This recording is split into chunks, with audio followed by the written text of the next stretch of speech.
নির্বাচনী ডামাডোলে চলছে দলবদল, চলছে জোট গঠন ও ভাঙার খেলা। নতুন জোট নতুন নতুন নির্বাচনী সমীকরণ তৈরি করেছে। পেরিয়ে গেছে মনোনয়নপত্র জমা দেবার সময়। দলগুলোর মনোনীত প্রার্থীরা ছুটে চলেছেন সাধারণ মানুষের দ্বারে দ্বারে। পুরো বাংলাদেশ 12ই ফেব্রুয়ারির অপেক্ষায়। নির্বাচন কমিশন চাইছে সব দলের জন্য লেভেল প্লেয়িং ফিল্ড তৈরি করতে। জুলাই আন্দোলনের পর নিষিদ্ধ ঘোষিত রাজনৈতিক দলের মৌন সমর্থকদের ভোটের হিসেব নিকেশ কী হবে? আসন্ন ত্রয়োদশ জাতীয় সংসদ নির্বাচন 2026-এ নির্বাচনে ভোটের মাঠ, প্রশাসন, প্রার্থীদের গণমানুষের মন জয়ের লড়াই নিয়ে আমাদের আজকের আয়োজন রিন প্রেজেন্টস ভোটের লড়াই। আর এই লড়াইয়ের সাথে থাকছি আমি মির্জা সাকিব। দর্শক, রিন প্রেজেন্টস ভোটের লড়াইয়ে আজকে আমাদের অতিথি হিসেবে স্টুডিওতে আছেন মনিরা শারমিন, যুগ্ম আহ্বায়ক এনসিপি, আপনাকে স্বাগত জানাচ্ছি। এবং আমার সাথে আরও আছেন শরীফুজ্জামান শরীফ, রাজনৈতিক বিশ্লেষক, আপনাকেও স্বাগত জানাচ্ছি। এবং জুমে আমাদের সঙ্গে যুক্ত হবেন মোহাম্মদ মোবাশ্বের আলী, আহ্বায়ক এনসিপি রাজশাহী মহানগর। এবং আরও থাকবেন ফজলে হুদা বাবুল, নওগাঁ 3 আসনের বিএনপি মনোনীত প্রার্থী। এবং আমাদের সঙ্গে আরও যুক্ত হবেন আমাদের রাজশাহী বিভাগীয় প্রতিনিধি ইউসুফ আদনান। আমরা স্টুডিওতেই আলোচনা শুরু করতে চাই মনিরা শারমিন, আপনাকে দিয়েই। যেহেতু এনসিপিকে নিয়ে অনেক আলোচনা হচ্ছে, গতকাল মনোনয়ন দাখিলের শেষ দিন ছিল, আপনারাও জামাতের সাথে যে 8 দলীয় জোট, সেই জোটে অংশ নিয়েছেন এবং আপনাদের প্রার্থীরা বিভিন্ন আসনে এই মনোনয়ন দাখিল করেছে। আলোচনা সমালোচনা চলছে, কতটুকু নিতে পারছেন, কতটুকু ভালো লাগছে বা কতটুকুই ফিরিয়ে দিতে চান দর্শকের মাঝখানে? ধন্যবাদ। যারা দেখছেন তাদের শুভেচ্ছা এবং আমার সহ আলোচক যারা উপস্থিত আছেন সেটে এবং অনলাইনে তাদের শুভেচ্ছা। দেখেন, রাজনীতিতে একটা খুব গুরুত্বপূর্ণ বিষয় হচ্ছে প্রাসঙ্গিক থাকা, রেলিভেন্সি। এটাই রাজনীতি, যে যেভাবে রেলিভেন্ট থাকতে পারে। তবে এই মুহূর্তে এনসিপির কথা যদি বলি, সেটি নেতিবাচক এবং ইতিবাচক দুদিক থেকেই আসলে আলোচনাগুলো হচ্ছে।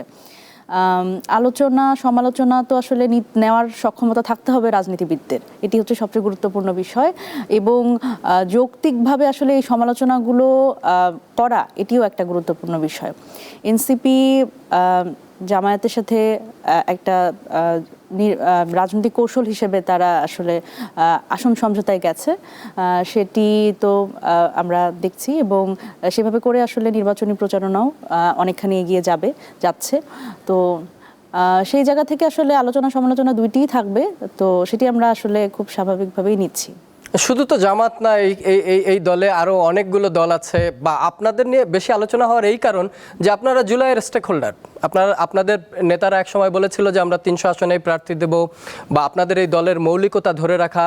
ইভেন গতকাল আরেকটি ঘটনা ঘটেছে, আপনি জানেন যে আসিফ মাহমুদ সজীব ভাইয়া, যিনি ঢাকা 10 আসনে স্বতন্ত্র হিসাবে নির্বাচন করতে চেয়েছিলেন, তিনিও এনসিপিতে আবার ফিরে এসেছেন বা যোগ দিয়েছেন এবং তিনি এখন মুখপাত্রের দায়িত্বে থাকবেন। এটাকে আপনারা যারা পুরনো বা প্রথম থেকে এনসিপিতে আছেন, তারাই বা কিভাবে নিচ্ছেন? না, দেখেন, প্রথমত 300 আসনে প্রার্থী দেবার বিষয়টি নিয়ে যদি বলি, সেটি হচ্ছে এটি আসলে আমরা যদি বলি যে সবারই এক ধরনের সিদ্ধান্তের জায়গা ছিল। একেবারে আমি যদি বলি জেনারেল বডি থেকে সবারই এই সিদ্ধান্তের জায়গাতে আমরা ছিলাম যে আমরা নির্বাচনটি স্বতন্ত্রভাবে করব এবং 300 আসনে প্রার্থী দেব। এবং তার ধারাবাহিকতায় যেটি হয়েছে সেটি হচ্ছে আমরা কিন্তু 125 জনের প্রার্থিতা নিশ্চিত করেছিলাম এনসিপির পক্ষ থেকে। কিন্তু পরবর্তীতে আসলে নানান বাস্তবতার রেফারেন্স দিয়ে আমরা আসলে এখন যেটা দেখছি সেটার তো এক ধরনের বাস্তবতা আছে। তবে এটি কিন্তু খুব স্বাভাবিকভাবেই সাধারণ মানুষেরও এক ধরনের আকাঙ্ক্ষা ছিল যে আমরা যাতে এককভাবে স্বতন্ত্রভাবে নির্বাচন করি। স্বাভাবিকভাবেই এনসিপি যেটা আসলে এনসিপি চিন্তা করে বাংলাদেশের রাষ্ট্র ক্ষমতায় যেতে। সেখানে একটি তরুণ রাজনৈতিক দল সাংগঠনিকভাবে খুব বেশি তার জায়গাটা শক্ত হবে স্থানীয় পর্যায়ে, সেটি কিন্তু ভাববার কোনো আসলে কারণ নেই। আমরা যতটুকু আমাদের সক্ষমতা ছিল, যতটুকু আমাদের শক্তি, সেটুকু কাজে লাগিয়ে আমরা স্বতন্ত্রভাবে নির্বাচন করি, এটি অনেক মানুষের চাওয়া। সেই জায়গা থেকে আমরা এই মুহূর্তে একটু ব্যাকফুটে আছি অবশ্যই। তবে দেখা যাক, যেহেতু এটি নির্বাচনী কৌশল।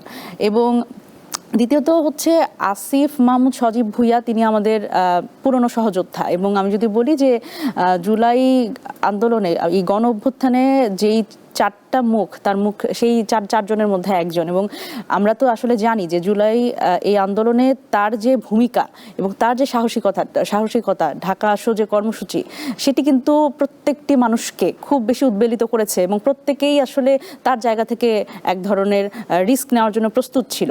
সেই মুখটি এখন আমাদের সাথে যুক্ত হয়েছে। তিনি উপদেষ্টা হিসেবে দায়িত্ব পালন করেছেন এবং আমি যদি বলি যে উপদেষ্টা হিসেবে তার ইতিবাচক নেতিবাচক দুই ধরনের আলোচনাই কিন্তু আছে। এই বিষয়ে আপনাকে প্রশ্ন করব, কিন্তু একটু শরীফুজ্জামান শরীফের কাছে যেতে চাই। শরীফুজ্জামান শরীফ, গতকালকেই সবার মনোনয়ন দাখিল হয়ে গেছে, আমরা জানি এখন মাঠে কারা থাকবে কারা থাকবে না, কি জোট হচ্ছে কি হচ্ছে না, কিন্তু আমি আপনাকে যে বিষয়টি নিয়ে আলোচনায় যুক্ত করতে চাই সেটা হচ্ছে জেনজি যে প্রজন্ম, এই প্রজন্ম আপনি জানেন যে অনেক বেশি সোশ্যাল মিডিয়া কেন্দ্রিক, অনেকগুলো ক্লিপ, নানান ধরনের কবিতা ছন্দ ঘুরে বেড়ায়। আমি সেইখান থেকে একটু বলতে চাই আপনাকে, নেতার ছেলে নেতা হবে, বিদেশে যাবে পড়তে, তুমি আমি শুধু মিছিল করব নেতার জীবন গড়তে, নেতার নষ্ট মাথারে ভাই, কামাই শুধু টাকা, ওইদিকে কর্মীর ঘরে চাল থাকে না, সংসারে বাঁধে ল্যাঠা, বাপে দিন রাত কষ্ট করে ক্ষেত খামারে খেটে, ছেলে নেতার পেছনে ঘোরে আর দুপা চাটে। বাংলাদেশের রাজনৈতিক যে বাস্তবতা, এটা ধরেন মিম হোক বা ক্লিপেই হোক, এই বাস্তবতা থেকে কি আমরা বের হয়ে আসব? ধন্যবাদ আপনাকে, ধন্যবাদ দর্শক শ্রোতা এবং আমার সাথে যে আলোচক আছেন তাকে শুভেচ্ছা। আমরা এই রাজনীতি থেকে বেরিয়ে আসব সেই স্বপ্ন দেখেছিলাম বলেই প্রায় ১৫০০ মানুষ শহীদ হয়েছিল। আমরা কেবলমাত্র এক মুখের বদলে আর এক মুখ দায়িত্ব গ্রহণ করবে সেইটার জন্য আমরা জুলাইয়ের গণ অভ্যুত্থানে অংশগ্রহণ করিনি। একসময় রাজনীতিতে ছিল খেলা হবে, বাংলাদেশের মানুষ খেলা দেখিয়ে দিয়েছে। যারা খেলা হবে বলতেন তারা কোথায় আছে আমরা জানি না, কিন্তু যে মানুষগুলো সেই স্বপ্ন দেখে এই খেলার পাট উল্টে দিয়েছিলেন সেই মানুষের ভাগ্য পরিবর্তন খুব যে একটা ঘটে না, আপনার এই যেটুকু বললেন তার ভেতর থেকে বেরিয়ে এলো। এবং এই মুহূর্তে আপনি দেখতে পাচ্ছেন যে মানুষের ভাগ্যের পরিবর্তন। আপা বলেছেন আলোচনা হবে, সমালোচনা হবে, আমি একই সাথে যুক্ত করতে চাই আত্মসমালোচনা দরকার। কতদূর যাওয়ার কথা ছিল, কতদূর যেতে পারছি, কেন পারলাম না, কেন ব্যর্থ হলাম, কেন অন্যদিকে ঘুরিয়ে দিলাম, স্বপ্নগুলোকে কেন আঘাত করলাম, অথবা স্বপ্নগুলো কেন বিক্রি করে দিলাম, অবশ্যই সেই আলোচনাটা হওয়া দরকার। আর গতকাল কি চমক ছিল শেষ দিন মনোনয়নে? পুরো দেশের যদি আপনি একটা হিসাব করেন, বিএনপি জোট, জামাত জোট, এনসিপির যুক্ত হওয়া, আসিফ মাহমুদ সজীব ভুঁইয়ার এনসিপিতে ফিরে আসা, এবি পার্টিও আবার জামাতের সাথে চলে আসা, সব মিলে কি চমক ছিল গত শেষ দিন? চমকের জায়গাটা হচ্ছে আমরা একটা কথা বলার চেষ্টা করি যে রাজনীতিতে শেষ কথা বলে কিছু নেই, যদিও আমি এই বক্তব্যের সবসময়ই সমালোচনা করি, কারণ আদর্শিক রাজনীতিতে আসলে শেষ কথা এবং প্রথম কথা বলে কিছু নেই। পুরনো বন্দোবস্তকে বিদায় জানানোর জন্য আমরা যাদের পেছনে ঐক্যবদ্ধ হয়েছিলাম, হাজার খানেক মানুষ জীবন দিয়েছিল, আমরা দেখতে পেলাম শেষ মুহূর্তে এসে কতগুলো আসনের জন্য সম্ভবত সেই পুরনো রাজনীতিকে বিদায় না দিয়ে সেটিকে আবার কাঁধে তুলে নেওয়া হয়েছে।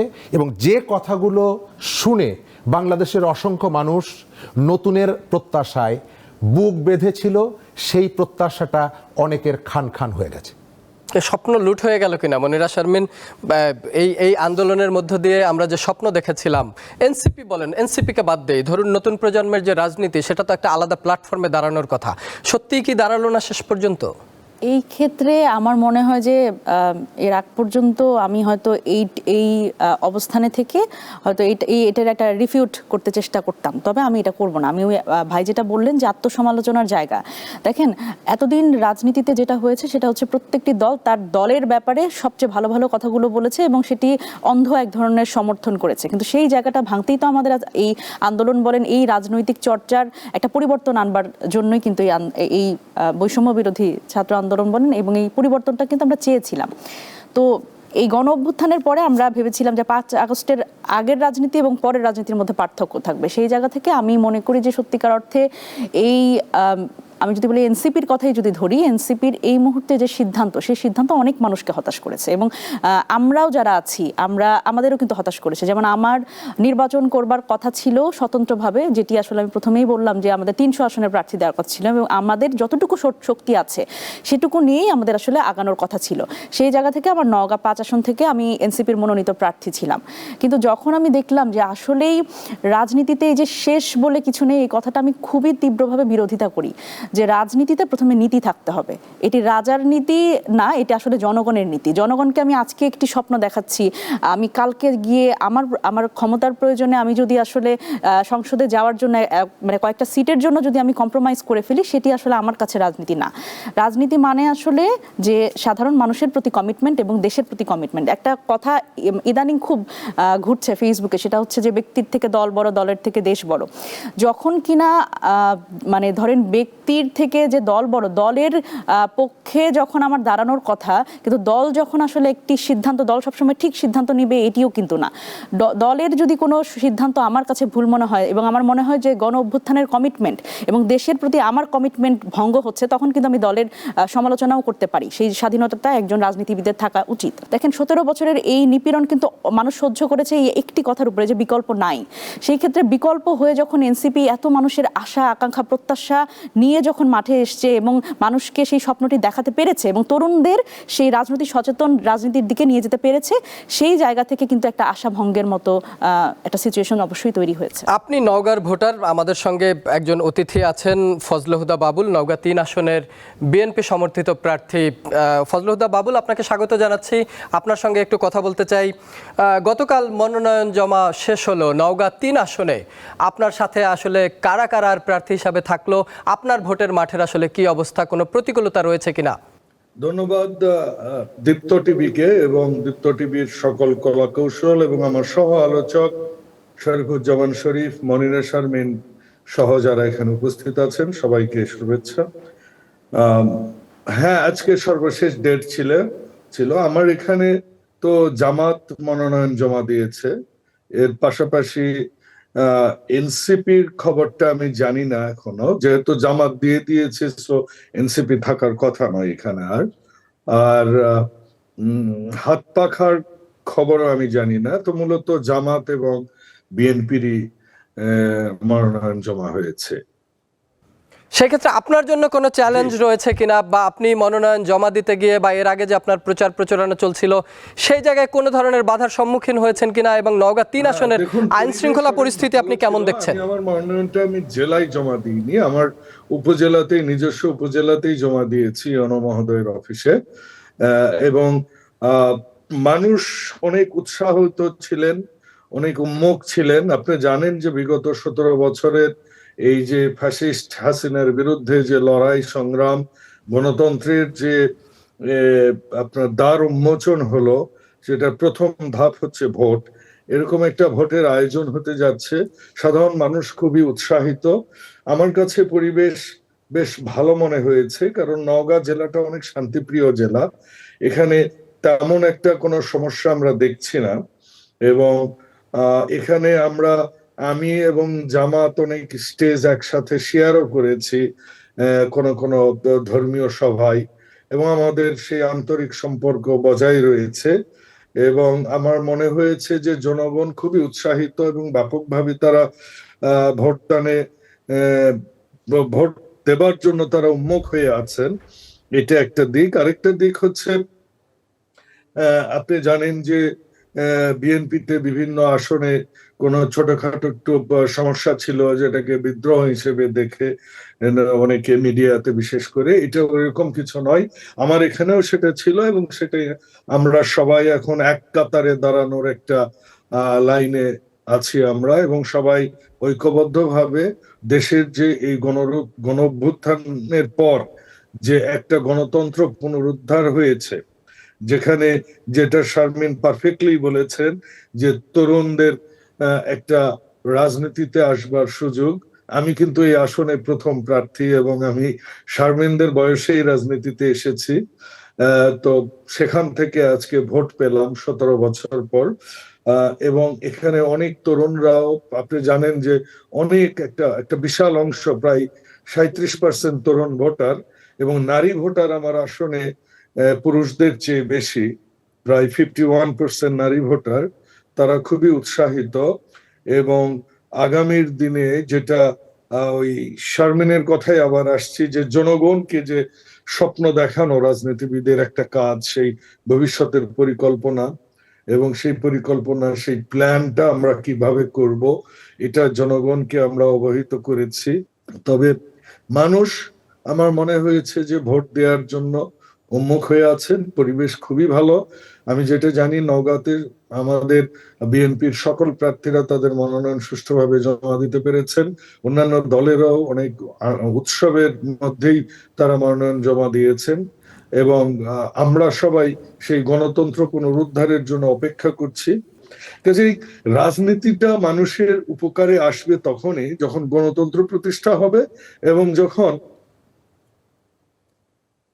গণতন্ত্র প্রতিষ্ঠার পাশাপাশি যখন আপনার সাধারণ মানুষ তাদের ক্ষমতা প্রতি 5 বছর পর পর প্রয়োগ করার সুযোগটা পাবে। আমরা এই সাধারণ মানুষ নিয়ে আমরা আবারও কথা বলবো। ফজলে হুদা বাবুল, আপনি আমাদের সঙ্গেই থাকুন। নতুন রিন, যার প্রোসিএস টেকনোলজি গভীর থেকে পরিষ্কার করে আর ধরে রাখে কাপড়ের নতুনের মতো উজ্জ্বলতা। নতুন রিন অ্যাডভান্সড পাউডার, নতুনের মতো উজ্জ্বল। গ্রিন প্রেজেন্টস ভোটের লড়াইয়ে আমরা আলোচনা করছিলাম নির্বাচনে ভোটের লড়াই কেমন হচ্ছে সেই নিয়ে। আমাদের স্টুডিওতে অতিথিরা রয়েছেন, জুমেও যুক্ত আছেন অতিথিরা। একটু স্টুডিওতেই ফিরতে চাই। মনিরা শারমিন, যুগ্ম আহ্বায়ক এনসিপি, ফজলে হুদা বাবুল, নওগাঁ 3 আসনের বিএনপি সমর্থিত প্রার্থী। তিনি যেমনটি বলছিলেন, আপনার রেফারেন্স ধরে, শরীফ ভাইয়ের রেফারেন্স ধরেই বলছিলেন, তরুণদের যে চাওয়া এবং নারী ভোটার, তরুণ ভোটার আগামী নির্বাচনে অনেক অনেক বেশি। এনসিপি কি শেষ পর্যন্ত এই তরুণ ভোটারদের টানতে পারবে? এটি একটু শক্ত হবে আমার বিবেচনায়। সেটা হচ্ছে, দেখেন, যখন কিনা এনসিপি জামাতের সাথে 30 থেকে 40টি সিটের, আমরা এখনো শিওর জানি না, এক ধরনের নেগোসিয়েশনে আছে, সেক্ষেত্রে বাকি আসনগুলোতে কিন্তু এনসিপি কোনো প্রার্থী দেবে না বলেই এক ধরনের সমঝোতা হয়েছে। সুতরাং এটি প্রথমত যেই ভোটাররা, তরুণ ভোটাররা এই শাপলাকলি মার্কা খুঁজবে, তাদের জন্য কিন্তু আসলে এটি একটা অসম ব্যাপার হবে, এবং তাদের অনেক ক্ষেত্রে আমি মনে করি যে বঞ্চিত করা হবে। ব্যালটে তারা হয়তো ধানের শীষ দেখবে, দাঁড়িপাল্লা দেখবে, কিন্তু শাপলাকলি তারা পাবে না। সুতরাং এখানে আমাদের যে কমিটমেন্ট, তরুণ রাজনৈতিক দল হিসেবে যে কমিটমেন্টটা ছিল, যে আমি যদি বলি সাংগঠনিকভাবেও নিজেদের শক্ত করবার কথা, বা এই নির্বাচনের খেলায় যে আমার যদি একটি ভোটও, যদি আমরা যেটা বার্তা দিচ্ছিলাম যে আমরা এই টাকার যে খেলা নির্বাচনী সংস্কৃতিতে, সেটি আসলে বন্ধ করতে চাই। সেখানে আমার যিনি আসলে এনসিপি থেকে, অর্থাৎ শাপলাকলি মার্কা নিয়ে দাঁড়াতেন, তিনি যদি টাকা ছাড়া, এই যে একটা আমরা নতুন করে একটা সংস্কৃতি তৈরি করতে চাচ্ছিলাম, যে টাকা ছাড়া একটি ভোটও যদি সে পায়, সেই ভোটটি কিন্তু তার জন্য দায়বদ্ধতা থাকবে একটা তার এলাকার কাছে, যে তার জন্য সে ওই এলাকাতে কাজ করবে। সুতরাং আমার কিন্তু এক ধরনের এনসিপির স্থানীয় পর্যায়ে একটা শক্ত অবস্থান তৈরি হতো। সেই জায়গা থেকে অবশ্যই তরুণ ভোটাররা বঞ্চিত হবে, এবং তাদের মধ্যে এক ধরনের হতাশা হয়তো এখন থেকেই কাজ করছে এই সিদ্ধান্তের কারণে। তো আমার মনে হয় এটাই। শরীফুজ্জামান শরীফ, আপনার কাছে একটু আসতে চাই। সেটা হচ্ছে, নির্বাচন কমিশন আরপিওর যে সংশোধনী আনলেন, সেই জায়গাতে এখন জোট করলেই আসলে আমি জোটের মার্কা যেটা, সেটা আমি পাচ্ছি না। আমার যে রাজনৈতিক দল বা আপনার বা যেই প্রার্থী, তার যে রাজনৈতিক দল, সেই মার্কাতেই দাঁড়ানো হচ্ছে। বাংলাদেশের ভোটের রাজনীতিতে মার্কা খুবই গুরুত্বপূর্ণ বিষয়, আপনি জানেন। অনেকগুলো দলকেই আমরা দেখলাম, তারা নিজেকে বা নিজের দলকে বিলুপ্ত করে দিয়ে যেহেতু জনপ্রিয় মার্কায় গিয়ে ভিড়লেন। তারেক রহমান সাহেব, আমরা আলোচনা করছিলাম এই কয়েকদিন আগেই আমাদের অফিসে, যে তারেক রহমান সাহেব ভোটার হলেন ঢাকা 17-তে, যে তারেক রহমান সাহেবই হয়তো ধানের শেষে ভোট দিতে পারবেন না, কিন্তু শেষ পর্যন্ত আমরা দেখলাম যে উনি ওনার আগের আসন পরিবর্তন করে ঢাকা 17 এবং বগুড়া 6 থেকে মনোনয়ন তুলেছেন। আন্দালিব রহমান পার্থকে ভোলায় দেওয়া হয়েছে। কি কারণ মনে করেন আপনি এই পরিবর্তনের? ধন্যবাদ। আরপিও সংশোধনের ক্ষেত্রে যে দলীয় প্রতীক জোট ব্যবহার করতে পারবে না, এই যে সিদ্ধান্তটা, এটা নির্বাচন কমিশনের একক সিদ্ধান্ত। নির্বাচনের যে স্টেক হোল্ডার, তার মধ্যে খুব গুরুত্বপূর্ণ একটা স্টেক হোল্ডার হচ্ছে রাজনৈতিক দলগুলো। রাজনৈতিক দলগুলোর সাথে আলোচনা ছাড়া এই ধরনের সিদ্ধান্ত নেওয়ার এখতিয়ার, রাজনৈতিক সংস্কৃতি আমাদের এখানে নেই। কিন্তু লক্ষণীয় ব্যাপার যে তারা সিদ্ধান্তটা শুধু নেনই নাই, তারা এক ধরনের ধোঁকাবাজি করেছেন। এই সিদ্ধান্তটা নেওয়ার পেছনে আমি আমার জায়গা থেকে, আমি এটা অনেকগুলো টেলিভিশনে বলেছি, সম্ভবত তারা কাউকে বাড়তি সুবিধা দেওয়ার জন্য নিয়েছে। আপনি যথার্থই বলেছেন যে বাংলাদেশে প্রতীকের একটা জনপ্রিয়তা আছে। বাংলাদেশে মোটামুটি 4টা প্রতীক, মোটামুটি তার একটা নিজস্ব একটা ভোট ব্যাংক আছে। এই প্রতীকগুলোর সমর্থকদের প্রতীকের প্রতি ভালোবাসার জায়গাটা এমন, ধরেন যে কোনো একটা আসনে ধানের শীষের প্রতীক নেই, প্রার্থী নেই, কিন্তু ব্যালটে ভুলক্রমে ধানের শীষ ছাপা পড়ে গেছে। আপনি সন্ধ্যাবেলায় গিয়ে দেখবেন সেই প্রতীকে যেখানে প্রার্থী নেই, ভুলে ছাপা পড়েছে, সেখানে 50, 60, 70 হাজার ভোট পড়েছে। এটি হচ্ছে মার্কার জনপ্রিয়তা, প্রতীকের প্রতি ভালোবাসা।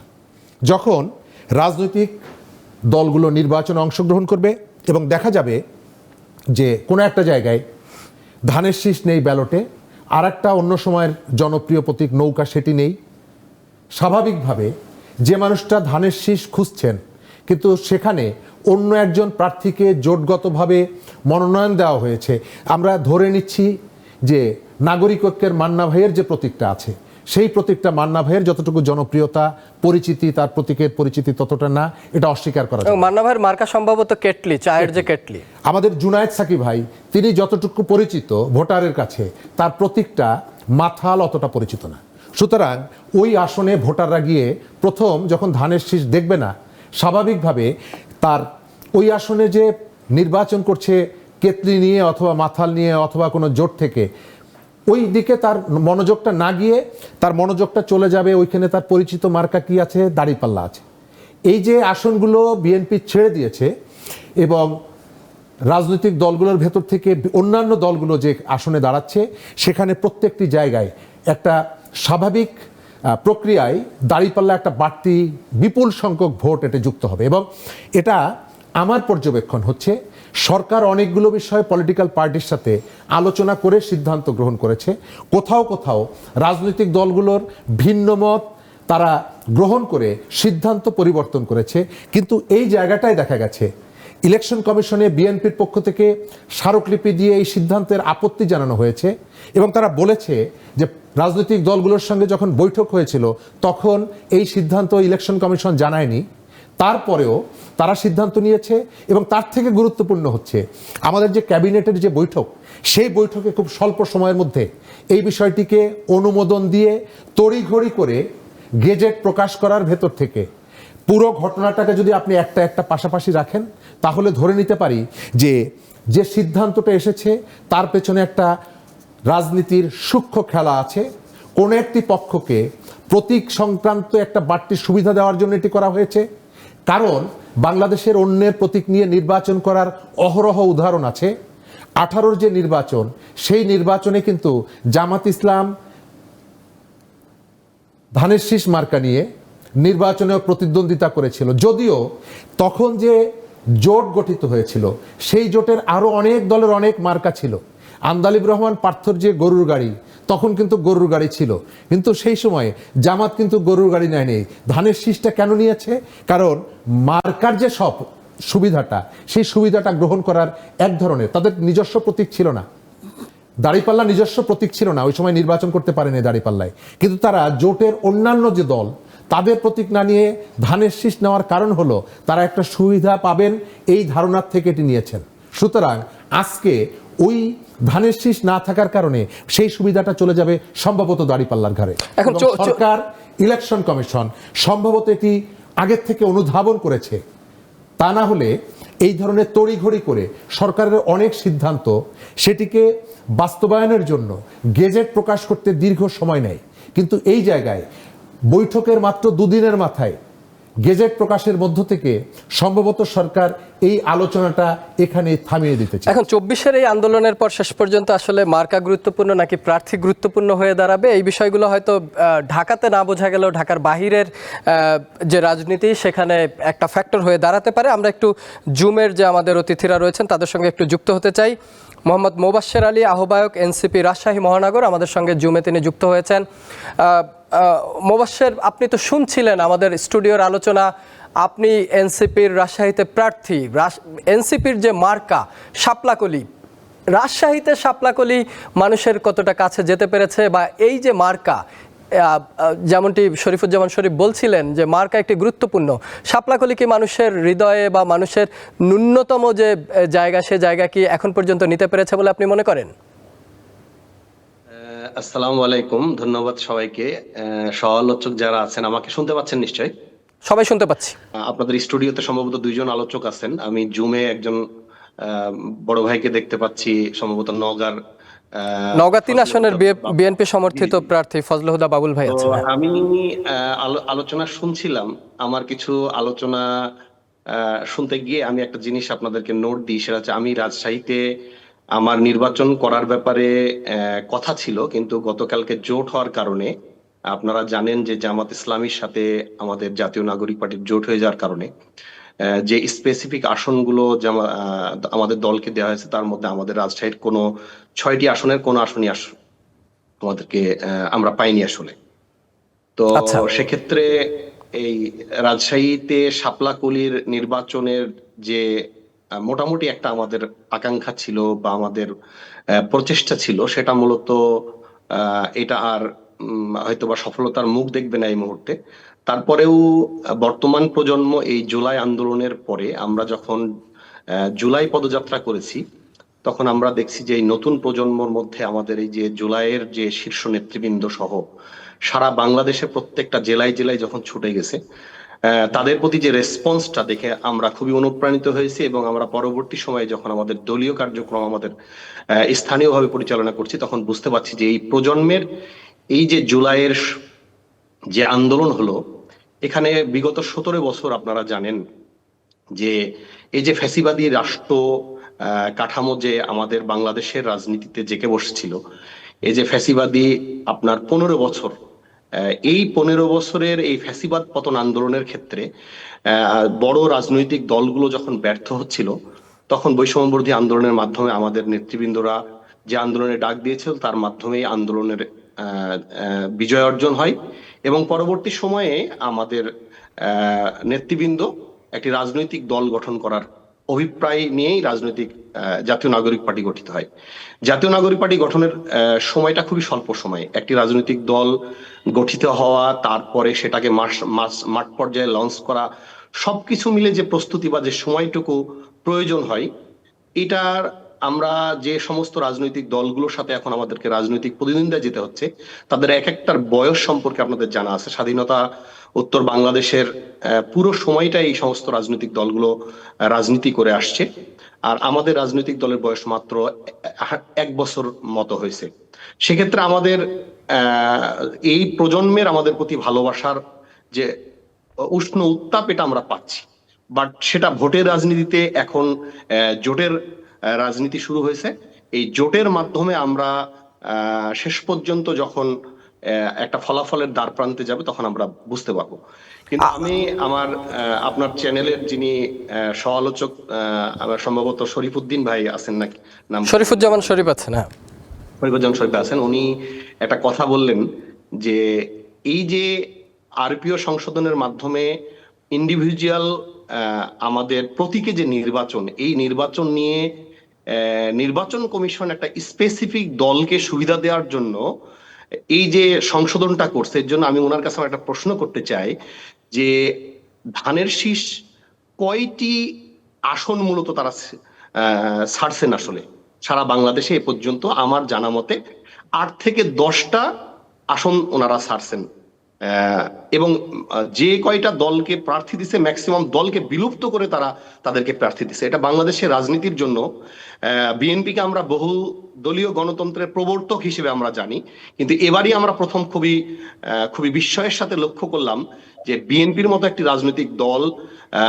এই যে দেশনায়ক তারেক জিয়া সদ্য বাংলাদেশে আসলেন, বাংলাদেশ এই যে ফ্যাসিবাদ মুক্ত হয়ে বাংলাদেশের নতুন একটি বাংলাদেশকে আমরা কল্পনা করতে যাচ্ছি, সেখানে যে নজিরবিহীন ঘটনাগুলো বাংলাদেশের রাজনীতি নির্বাচনকে কেন্দ্র করে শুরু হলো, এটা অত্যন্ত বিব্রতকর একটা ব্যাপার।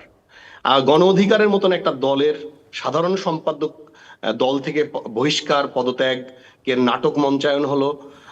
এরপরে অন্যান্য রাজনৈতিক দলগুলো তাদের রাজনৈতিক দলের প্রতীককে রেখে আপনি দেখছেন যে কর্নেল অলি সাহেবের যে মহাসচিব ছিলেন রেদওয়ান সাহেব, সে দল ত্যাগ করে সে এখানে এসে ধানের শীষে আসলেন।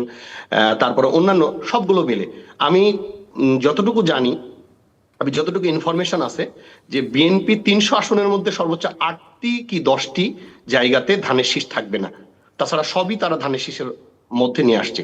এক্ষেত্রে বরঞ্চ যে আমাদের এনসিপি সহ জামাতের যে বিরোধী দল জোট হলো, এখানেই মূলত আমরা আমাদের শাপলাকলি প্রতীককে আমরা বিলীন হয়ে যাওয়ার চেষ্টা করিনি কোনো রাজনৈতিক দলের সাথে। এবং এই রাজনৈতিক জোটের কোনো দল তাদের দলকে বিলুপ্ত করে, তাদের নিজের প্রতীককে বিলুপ্ত করে জামাত বা অন্য কোনো রাজনৈতিক দলের সাথে আপনার অ্যালাইন হয়ে যায়নি।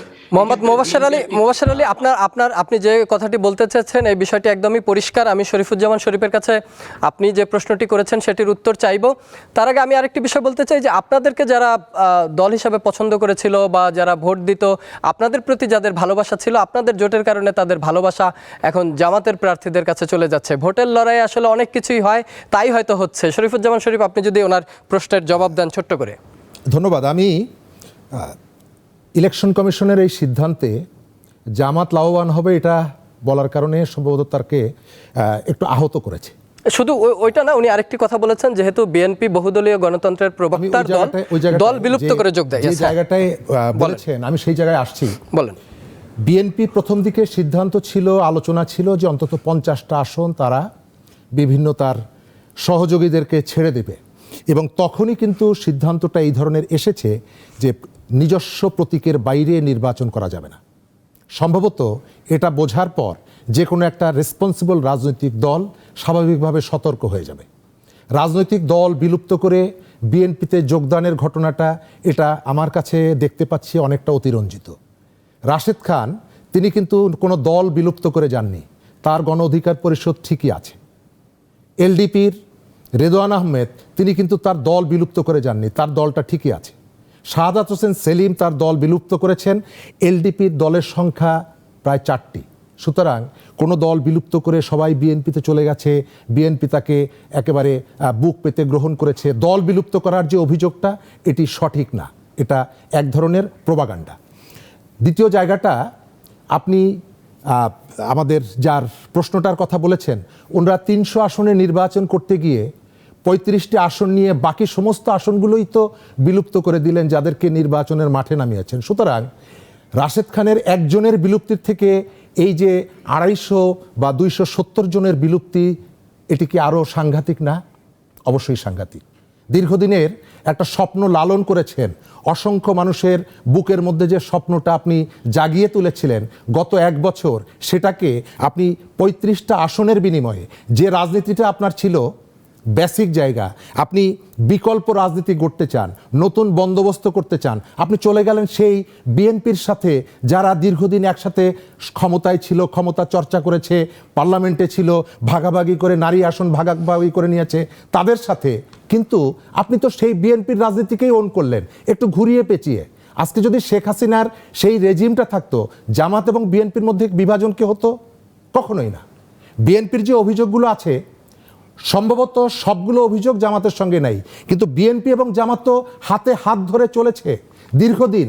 তাহলে কেন আপনাকে মনে হয় মাত্র 10 মাস আগে বিএনপির থেকে যে সরে এলো সে একেবারে দুধে ধোয়া তুলসী পাতা পুত পবিত্র হয়ে গেল এবং বিএনপির সমস্ত দায়ভার বিএনপির উপরে থাকবে? আমাদের এখানের রাজনীতিতে যে ধরনের খারাপ কাজগুলো গত 50 বছরে হয়েছে, তার কোনোটার সঙ্গে কি জামাতকে আপনি যুক্ত করবেন না? আপনার সাথে জোট করেছে বলে তার সমস্ত অভিযোগ থেকে তাকে আপনি নিষ্কৃতি দেবেন, আপনি তাদেরকে মুক্ত করে দিবেন? এই যে জায়গাটা এবং বেসিক জায়গাটা, এনসিপির যে কথাগুলো আমরা শুনতাম যে জুলাই যে সনদ, সেখানে এনসিপি স্বাক্ষর করেনি কেন? তার আইনগত কোনো ভিত্তি নেই, তাই তো? একটা বড় জায়গা, এনসিপি জুলাই সনদে স্বাক্ষর করেনি, জামাত তো স্বাক্ষর করেছে। তাহলে আপনি স্বাক্ষর করলেন না, আরেকটা দল স্বাক্ষর করলো। যে দলটি স্বাক্ষর করলো, আপনি বিএনপিও স্বাক্ষর করেছে, অন্যান্য দলগুলো স্বাক্ষর করেছে, তাদের সাথে আপনি বেসিক যে পয়েন্টটা আপনি রেইজ করেছেন এখানে, সেই পয়েন্টে যাদের সাথে আপনার মেলেনি এবং আপনি তাদেরকে সমালোচনা করেছেন, তাদের সাথে আপনার ইউনিটি কিভাবে হয়? তাহলে আমি যদি বলি, মানুষ যদি বলে যে মাত্র কয়েকটা আসনের জন্য আপনি তাদের সাথে জোট করেছেন এবং রাজনীতিতে এই ধরনের ধোঁয়াশার কোনো সুযোগ নেই যে আমি তার সাথে আসলে জোট করেছি কৌশলগত জোট, আমি নীতির সাথে মিলব না, এই যে কর্মীরা আপনার পক্ষে নামবে, আপনি কি তাদেরকে বলতে পারবেন যে তোমরা যে আমার দলের পক্ষে প্রচারণায় অংশগ্রহণ করছো, আমি কিন্তু তোমাদের সাথে নৈতিকভাবে যুক্ত হইনি, আমি কিন্তু পরিস্থিতির কারণে যুক্ত হয়েছি? এটি কি বলতে পারবেন? শরীফুজ্জামান শরীফ, আপনি যে প্রশ্ন করেছেন বা যে উত্তর দিয়েছেন, মোবাশ্বের আলীরও কিছু বলার আছে, তিনি বলতে চাচ্ছেন। মোবাশ্বের আলী, আমরা একটা বিরতিতে যাব, আপনি তার আগে আপনাকে 2 মিনিট সময় দিচ্ছি, আপনি যদি শরীফুজ্জামান শরীফের এই বিষয়ের উত্তর দেন। এখানে আমাদের জাতীয় নাগরিক পার্টির জামাতের সাথে, জামাত জোটের সাথে যাওয়ার পিছনে অন্যতম কারণ হচ্ছে মূলত এই যে ঐক্যমত কমিশনে আপনার সংস্কার নিয়ে যে দীর্ঘ আলোচনা চলে আসছে, বিভিন্ন পলিটিক্যাল দলগুলোর যে ডায়ালগ হলো সরকারের সাথে, এখানে আপনার সংস্কার প্রশ্নে একটা মারাত্মক বিরোধ বিএনপির, মানে ভিন্নমত তৈরি হয়েছে বিএনপির সাথে। বিএনপি ইতিমধ্যেই আপনারা জানেন যে এই যে জুলাই সনদ বাস্তবায়নের জন্য এবং বাংলাদেশের সামগ্রিক সংস্কারের জন্য যে হ্যাঁ ভোটের প্রশ্ন আসছে, স্টিল আমরা জানতে পাচ্ছি যে বিএনপি আসলে সংস্কারের বিপক্ষে, মানে ন্যায়ের পক্ষে অলরেডি বিভিন্ন নেতৃবৃন্দ তারা বিভিন্নভাবে স্ট্যান্ড নিয়েছেন, কথাবার্তা বলছেন। আর জুলাই সনদ বাস্তবায়ন এবং রাষ্ট্রীয় সামগ্রিক সংস্কারের প্রশ্নে এনসিপি জামাত জোটে আসছে। এনসিপির জামাত জোটে আসার কারণে জামাতের সকল রাজনৈতিক এজেন্ডাকে বৈধতা দেওয়া, মানে তাদের যে রাজনৈতিক দর্শন আছে, তাদের যে রাজনৈতিক সংস্কৃতি আছে, সেটাকে এনসিপি বৈধতা দিবে। এনসিপি কোনো আদর্শিক জোট করেন, এটি একটি নির্বাচনী আইন। বাংলাদেশে ইতিপূর্বে আমরা দেখেছি যে বিগত 20-22 বছর বিএনপি এবং জামাতের জোট ছিল। নানা রকমের প্রেসার, চাপ, জামাতের নেতৃবৃন্দের ফাঁসি হয়ে যাওয়া, খালেদা জিয়াকে, তারেক জিয়াকে দেশ থেকে বিতাড়িত করা, খালেদা জিয়াকে বাড়ি থেকে আপনার মানে নামিয়ে দেওয়ার মতন নানান প্যাথেটিক ঘটনা বাংলাদেশে ঘটছে, কিন্তু সেই জোট আমরা শেষ হতে দেখিনি। আওয়ামী লীগের শূন্যতার মাঝখানে বাংলাদেশে অপরিহার্য দুটি রাজনৈতিক পক্ষের বাস্তবতা আছে, এটাকে মেনে নিতে হবে। বাংলাদেশে জামাত বিএনপির জোট থেকে বেরিয়ে যাওয়ার পিছনে বাংলাদেশের রাজনৈতিক যে ভ্যাকুয়ামটা আছে, সেই ভ্যাকুয়ামের ক্ষেত্রে দুইটা পলিটিক্যাল বৃহত্তম দল একদিকে থাকার আর সুযোগ ছিল না, যার কারণে তারা তাদের মতো করে দুইটা পার্টিশনে গেছে। এখন সেই দুইটা দলকে ঘিরে জোট হতে পারে, আলাদা নির্বাচন হতে পারে, অনেক কিছু হতে পারে। এটা নিয়ে আমার মনে হয় না যে এটা নিয়ে বিরোধপূর্ণ কোনো মানে পক্ষ বিপক্ষর সুযোগ আমাদের কাছে আছে। আমরা মনে করি যে সংস্কার, বাংলাদেশের সংস্কার এবং জুলাই আন্দোলনের কেন্দ্রিক যে অপরাধগুলো সংগঠিত হয়েছে বাংলাদেশে, যে নজিরবিহীন গণহত্যা চলেছে, তার বিচারকে নিশ্চিত করা এবং সর্বোপরি আরো একটি বিষয় হচ্ছে যে বাংলাদেশের এই যে বাংলাদেশের যে নতুন রাজনৈতিক একটি প্রেক্ষাপট, জুলাই সনদ বাস্তবায়ন, সবকিছু মিলে জামাতের সাথে এনসিপির যে মানে যৌক্তিক জায়গাগুলোর মানে অধিকাংশ ক্ষেত্রে মিল থাকার কারণেই এনসিপি জামাতের সাথে জোট করে নির্বাচনে গেছে। এবং আমি মনে করি যে আমাদের দলের শীর্ষ নেতৃবৃন্দ অনেক ভেবেচিন্তে এই সিদ্ধান্ত নিয়েছে। মোবাশ্বের আলী, অনেক ধন্যবাদ। আপনি এনসিপির প্রতিনিধি হিসেবে যেমন বলতে পারছেন, কিন্তু শরীফুজ্জামান শরীফ যেহেতু রাজনৈতিক বিশ্লেষক হিসেবে উনি বিএনপির কোনো প্রতিনিধি না, তাই ওইভাবে হয়তো জবাবটা দিতেও পারবে না। নিশ্চয়ই ভোটের লড়াই চলবে। নতুন রিন, যার প্রোসিএস টেকনোলজি গভীর থেকে পরিষ্কার করে আর ধরে রাখে কাপড়ের নতুনের মতো উজ্জ্বলতা। নতুন রিন অ্যাডভান্সড পাউডার, নতুনের মতো উজ্জ্বল। মানুষ আসলে কি বলে ভোটের মাঠ নিয়ে? আমাদের কাছে বেশ কিছু মানুষের বক্তব্য আছে, ভোটারের বক্তব্য আছে, জনগণের বক্তব্য আছে, সেই বক্তব্যগুলো শুনে আসতে চাই।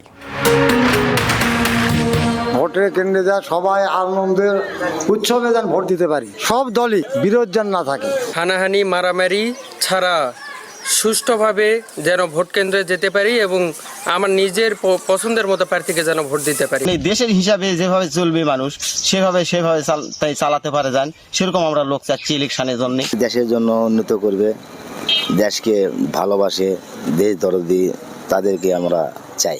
এবার আমরা সুস্থ নির্বাচন চাই, আমরা একজনকে ভালো প্রার্থী থেকে এমপি করতে চাই। এই অঞ্চলে যেগুলো এমপি মন্ত্রী আপনার দায়িত্বরত থাকবে, তারা যেন গরিব অসহায় দুঃখী মানুষের পাশে থাকে, আমাদের সমাজের পাশে থাকে। এই গ্রামে কোনো কিছু উন্নয়ন নাই, রাস্তাঘাট এখন কাঁচা আছে, আমরা চলাচল করা খুব বিঘত হয়ে যায়। আমরা জনগণ ভোট দেই, তারকে যার পাশে আমরা তাদের চাই। রাজশাহীবাসীর পক্ষ থেকে চাই মানে ভালো একটা নেতাকে, যেই নেতা রেশকাওয়ালা ভ্যানওয়ালা এবং সর্বস্তরের মানুষকে বুঝবে, তাদের আশেপাশে থাকবে, দরিদ্রমুক্ত একটা সমাজ গড়বে। প্রায় রাজশাহীর অনেক একটা ভালো কাজ করবে, যে সুশাসন সুন্দরভাবে পরিচালনা করবে। আমরা এরকম একটা নেতা চাই, সৎ এবং যোগ্য, যে প্রতিনিধি আসলে আমাদের দেশের শান্তি শৃঙ্খলা বজায় থাকবে এবং দুর্নীতি মুক্ত থাকবে, এবং যার দ্বারা কোনো দুর্নীতি হবে না, মানুষ শোষিত হবে না, মানুষ যেন শান্তিতে বসবাস করতে পারে। আমরা ভালো প্রার্থী সৎ ব্যক্তিকে দেখে আমরা তাকে ভোট দেব। আমার ভোট আমি দেব, আমার মনে যাকে ভালো লাগবে আমি তাকে দেব। দর্শক, যেমনটি শুনছিলাম, মানুষের আশা আকাঙ্ক্ষা শুনছিলাম, তারা ভোট নিয়ে তাদের কথা বলছিলেন। আমরা একটু আমাদের রাজশাহী প্রতিনিধি ইউসুফ আদনান আমাদের সঙ্গে জুমে জয়েন করেছেন। আদনান, আপনার কাছ থেকে খুব ছোট করে 2 মিনিট সময় দিচ্ছি, আপনার কাছ থেকে জানতে চাই যে গতকালকে রাজশাহীতে মনোনয়ন জমা দেওয়ার পরে রাজশাহীর নির্বাচনের আসলে সবচেয়ে গুরুত্বপূর্ণ আলোচনা কি এবং প্রার্থীদের মধ্যে উৎসাহ কেমন দেখছেন? সবাইকে শুভেচ্ছা। রাজশাহী বিভাগের যে 8টি জেলা রয়েছে, রাজশাহী, নাটোর, সিরাজগঞ্জ, পাবনা, জয়পুরহাট, বগুড়া, চাঁপাইনবাবগঞ্জ ও নওগাঁ, এই 8টি জেলার মোট সংসদীয় আসন হচ্ছে 39টি। এই 39টি আসনেই আমরা দেখেছি যে গত 14 ডিসেম্বর থেকে মনোনয়ন বিতরণ শুরু হয়েছিল এবং গতকাল আমরা দেখেছি যে জমা দেওয়ার শেষ দিন জমা পড়েছে। এই 8টি জেলার যে 39টি সংসদীয় আসন রয়েছে, 39টি সংসদীয় আসনে আমরা দেখেছিলাম যে মোট 329টি মনোনয়নপত্র উত্তোলন করেছিলেন, তবে জমা দেওয়ার ক্ষেত্রে আমরা দেখেছি খুবই কম। মোট জমা পড়েছে এই 8টি জেলার 39টি সংসদীয় আসনে মোট 260টি মনোনয়নপত্র জমা পড়েছে গতকাল। তবে সব মিলিয়ে আমরা দেখেছি যে এবং তরুণ যে ভোটার রয়েছে, তরুণ ভোটারদের মধ্যে একটি উৎসবের আমেজ বিরাজ করছে। তারা বলছে যে এবার তাদের পছন্দের মতো যে সকল প্রার্থী রয়েছে তারা ভোট দিতে চান। এবং আমরা যদিও নির্বাচনে খুব দ্রুত সময়ের মধ্যে প্রচারণা চলছে এবং প্রার্থীরা বিভিন্ন প্রত্যাশার কথা বলছেন, নতুন ভোটারদের তাদের বিভিন্ন স্বপ্ন দেখাচ্ছেন প্রার্থীরা, তবে সেক্ষেত্রে আমরা দেখেছি যারা তরুণ ভোটার রয়েছে তারা বলছেন যে যারা তাদের পাশে থাকবে এবং তাদের দিকটা বেশি চিন্তা ভাবনা করবে, সেক্ষেত্রে তরুণ ভোটাররা তাদের দিকেই বেশি ধাবিত হবে তার বলে বলছেন। এছাড়াও আমরা দেখেছি পাড়া মহল্লায় যেহেতু নির্বাচনের একটা গুঞ্জন আমরা শুনছিলাম আগে যে নির্বাচন হবে কিনা, হচ্ছে কিনা, কিন্তু আমরা দেখেছি যে ধারাবাহিকভাবে যখন 14ই ডিসেম্বর মনোনয়ন বিতরণ শুরু হয়েছিল এবং গতকাল 29শে ডিসেম্বর মনোনয়ন জমা দেওয়ার শেষ দিন হয়েছে, তার প্রেক্ষিতে আমরা রাজশাহীতে দেখছি যে গুঞ্জনটা একটু চেঞ্জ হয়েছে, পরিবর্তন ঘটেছে। সবাই ভাবছে হ্যাঁ আসলে সঠিক সময় এবার আসলে নির্বাচনটা হতে যাচ্ছে এবং নির্বাচনকে কেন্দ্র করে আমরা দেখেছি যারা প্রার্থী রয়েছে এবং যারা কর্মী সমর্থক রয়েছে তারাও খুব প্রচারণায় একেবারে উৎসব মুখর একটি আমেজ। ইউসুফ আদনান, আপনাকে সময় স্বল্পতার কারণে আমার থামাতে হচ্ছে, আমি দুঃখ প্রকাশ করছি আপনার কাছে। আমি আমাদের পরের অতিথি ফজলে হুদা বাবুল, নওগাঁ 3 আসনের বিএনপি মনোনীত প্রার্থী, আপনার কাছে 2 মিনিটের জন্য আসতে চাই। ফজলে হুদা বাবুল, আপনি যদি বলেন আপনার জনগণেরও আমরা চাওয়া পাওয়া শুনছিলাম, আপনার যে নির্বাচনী এরিয়া বা আপনার যে থানাগুলো নিয়ে আপনার এই আসন, আইন শৃঙ্খলা পরিস্থিতি আসলে কেমন আছে? ভোটাররা কি ভোট দিতে কেন্দ্রে আসবে, সেই রকম পরিস্থিতি আপনার ওখানে আছে? আমার তো মনে হয়েছে ভোটাররা শুধু আসবে না, সকল দল মত জাতি ধর্ম বর্ণ নির্বিশেষে আমার মনে হয় এবার ভোটের টার্নআউটটা অনেক বেশি হবে। এবং যে উৎসাহ দেখছি নির্বাচনে আনুষ্ঠানিক প্রচারণা শুরু হবার আগেই রাস্তাঘাটে যখন যেখানে আমার পৌঁছতে হয়তো গাড়িতে লাগার কথা 10 মিনিট, সেটা হয়তো 30 মিনিট লেগে যাচ্ছে। কারণ লোকজনের এই উৎসাহ প্রত্যাশা, বিশেষ করে তরুণ ভোটাররা, আমিও তরুণ এবং জামাতের প্রার্থীও বেশ তরুণ, প্রথমবারে আমরা দুজন লড়ছি এখানে, এবং দুজনেকেই তরুণ ভোটাররা খুব সুন্দরভাবে তারা গ্রহণ করেছে, এবং আমার মনে হচ্ছে একটা প্রতিদ্বন্দ্বিতামূলক এবং লেভেল প্লেইং ফিল্ড বজায় রেখেই একটা সুষ্ঠু নির্বাচনের দিকে আমরা এগিয়ে যাচ্ছি। কিন্তু আমি প্রার্থী হবার পরও আমার আরেকটি কথা বলতেই হবে, আপনার প্রশ্নের উত্তরটা আমি দিলাম, তার পাশাপাশি সেটা হচ্ছে, হ্যাঁ, আমার রাজশাহীর ভাই, এনসিপির ভাই হাসছেন, খুব স্বাভাবিকভাবেই উনি বলেছেন বিএনপির একটা আদর্শ নিয়ে উনি সেটা প্রশ্ন তুলেছেন। বিএনপি বহুদলীয় গণতন্ত্রের প্রবক্তা, এবং এটা আমরা গর্ব করে বলি, এটা আমাদের দলের আদর্শ।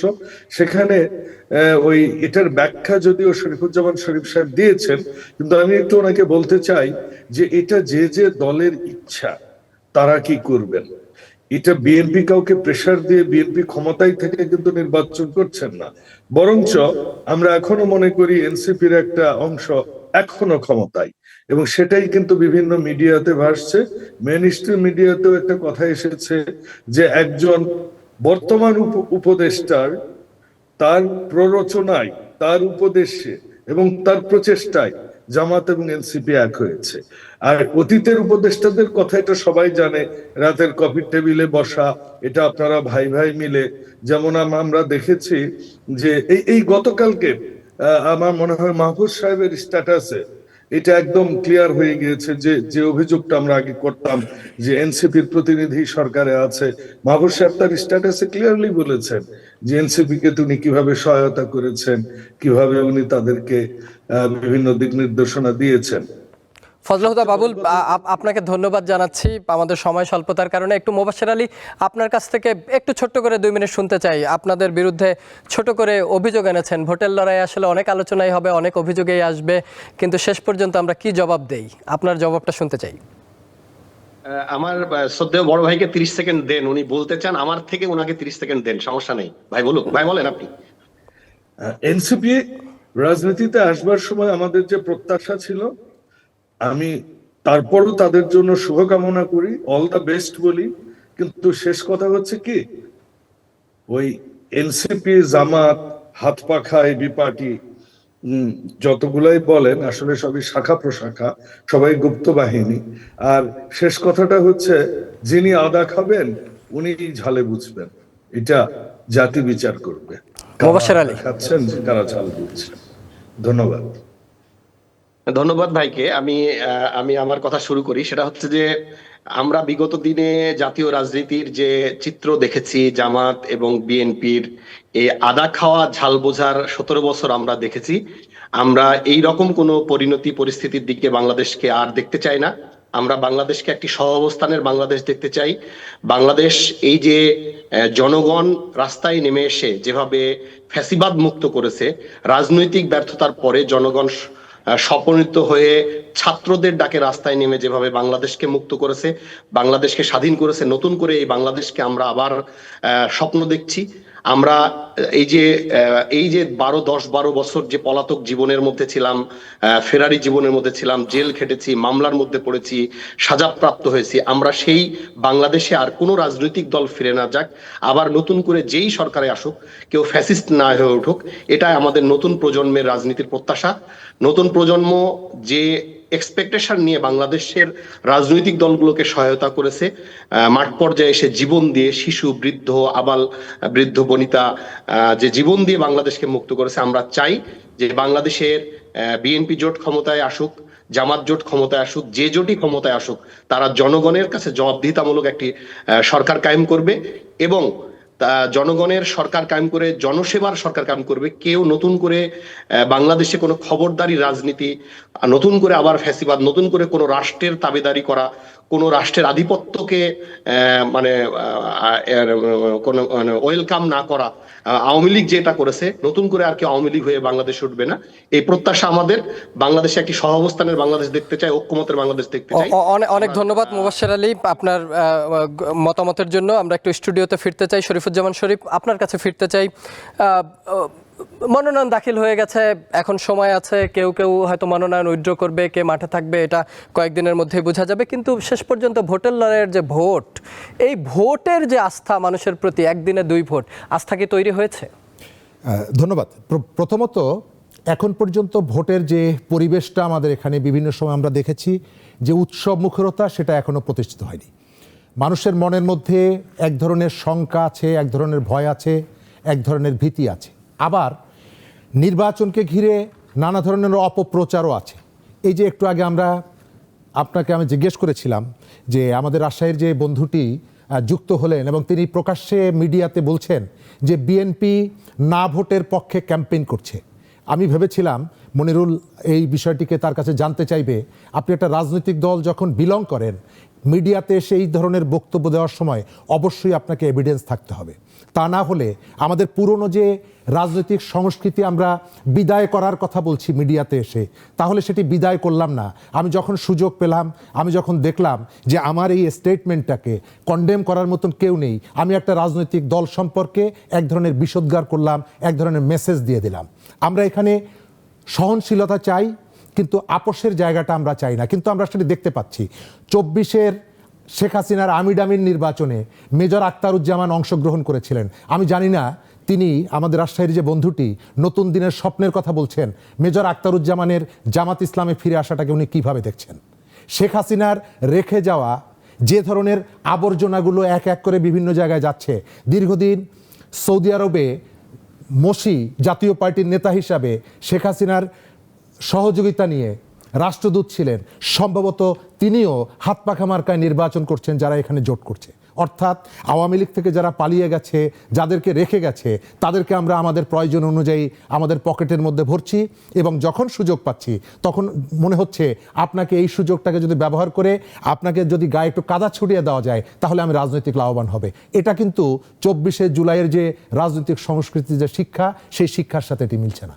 অনেক ধন্যবাদ মনিরা শারমিন। আপনাকে দিয়ে শেষ করতে চাই, কাদা ছোড়াছুরি কি চলবে, নাকি জুলাইয়ে ফ্যাসিজমের বিপক্ষে সবাই মিলে যেভাবে কাঁধে কাঁধ মিলিয়ে দাঁড়িয়েছিল, যে সহমর্মিতার বাংলাদেশ আমরা দেখেছিলাম রাজনৈতিক দলগুলোর মধ্যে, অন্তত এই 26-এর নির্বাচনে দলগুলো সেই জায়গায় আসতে পারবে কি আবার?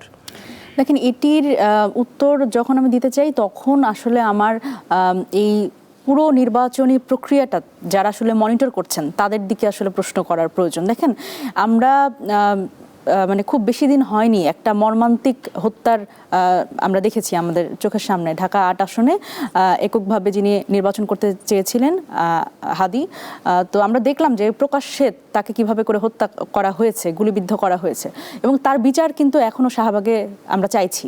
সেই জায়গা থেকে তার বিচার যদি না হয়, এই যে দেখেন ভীতিকর যে পরিস্থিতির কথা বলা হচ্ছে, ভোটের আসলে এই যেই আমেজ থাকার কথা, যেই উৎসব মুখর আমেজ থাকার কথা, সেটি কিন্তু এখন বর্তমানে নাই। এবং মানুষের মধ্যে কিন্তু এই শঙ্কাটা আছে।